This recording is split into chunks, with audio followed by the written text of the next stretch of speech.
Hi everyone, welcome to the Rare Record Room. This is where I'll show you some of the LPs in my record collection, give you a little background to the artists and their recordings, and provide some examples of the record company labels, and noting some important variations in text or differences between sleeves, that sort of thing. Record collecting has been a passion of mine for as long as I can remember. I hope you'll find these informative and useful, but ultimately enjoyable. With that in mind, let's get straight into the content.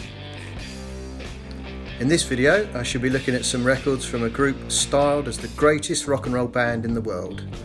These Londoners nonchalantly crashed onto the scene in the early 60s and have swaggered their way effortlessly through the music industry ever since. Parents were horrified and the establishment rather stiffly inquired, "Would you let your daughter marry one?" I am of course talking about the legendary Rolling Stones.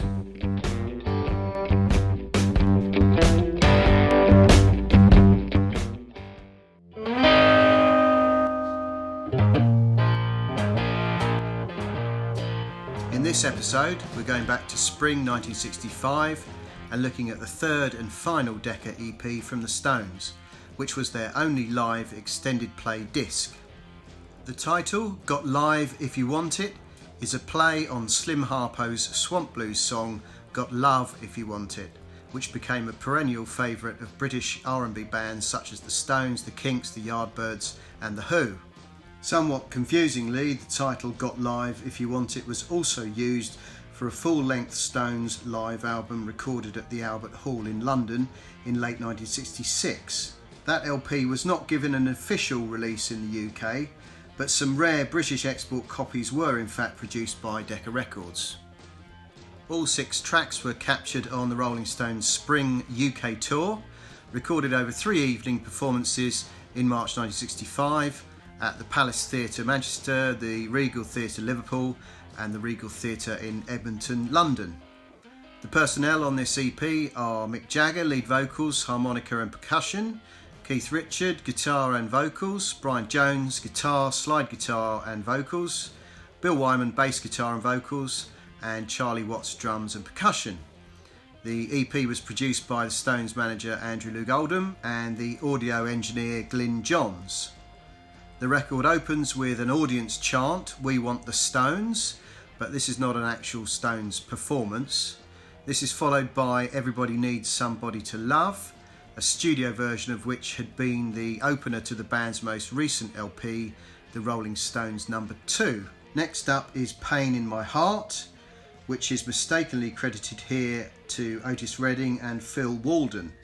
The track was actually written by the New Orleans rhythm and blues artist Alan Toussaint, although Otis Redding did record a version of it. Side 1 closes out with Bobby Troupe's Route 66, which had been included in the set list of the band's performances since 1962.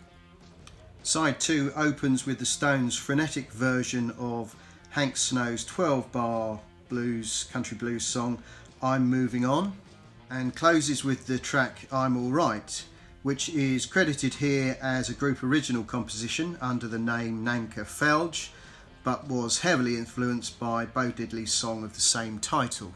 The 1965 original was issued in mono only on Decca's Royal Blue label, with the large Decca logo printed in silver without a box surrounding it. Later pressings would feature a smaller boxed Decca logo. This has the catalogue number DFE8620 and features the text "Made in England, the Decca Record Company Limited." The recording first published notice, found on the Rolling Stones' first 2 EPs, has now been dropped. The rim text includes an all rights reserved notice. It has a 4-pronged push-out centre and displays a KT tax code. This is the British Purchase Tax Code, which applied to records. The sleeve is a flip-back design, laminated to the front and the rear, as seen here on the left. The gloss finish is called Clarifoil and is applied by British Celanese. To the right is the 12-inch reissue with a matte finish. The original sleeves are printed in England by McNeil Press of London, and the spine displays the artist name, the record company name, the catalogue number and the mono wording, but not the EP title. In November 1982, Decca Records reissued all of the Stones' 1960s UK EPs as 12 inches, as seen here. The label also features the large unboxed Decca logo, but is now printed on a darker or navy blue background. The record has a solid centre. The label text is somewhat different, with no country of manufacture stated, and there is obviously no UK tax code given the year of this one's issue. The rim text includes an all rights reserved notice. The sleeve on the 12-inch is a non-flip-back type with a matte finish. On the rear, the manufacturer's credit has now been dropped. The inner bag is a die-cut plain paper sleeve. Around this time, a similar 12-inch EP re-release appeared in Japan. This one appears on London Records, which was the overseas export subsidiary of Decca Records in England. This is a non-flip-back sleeve design and includes both the London Records logo and a printed credit for Decca. It also features a date code of manufacture, being August 1982. Apart from the change of record label, the most striking difference to the UK 12-inch is the colourful obi carrying printed details. An obi is a narrow advertising paper band found around many Japanese record sleeves. Due to their fragile nature, they can often tear or become detached. This one, however, is in beautiful record shop condition. It includes text in Japanese and in English, as well as a small Union Jack flag.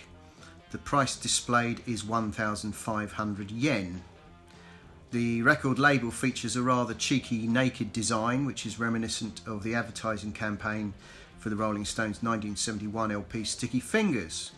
Sticky Fingers was the first Stones LP released on their own label, and it was not a Decca recording, so use of this similar imagery in Japan may have caused some concern.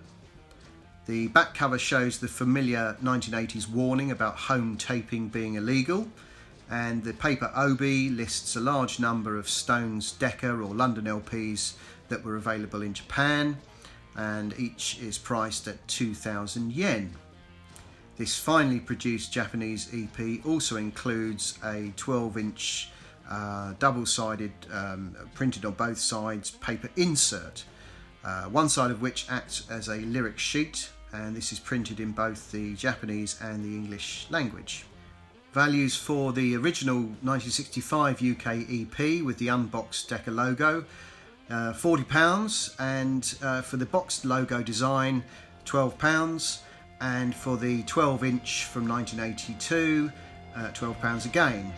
I would, however, expect to pay considerably more for this pretty Japanese 12-inch. And that concludes my rundown of the Rolling Stones' third EP, Got Live If You Want It. That's your lot for this episode. I hope you enjoyed the content. If you did like the video, please make sure you subscribe for more. Thanks for watching. See you next time.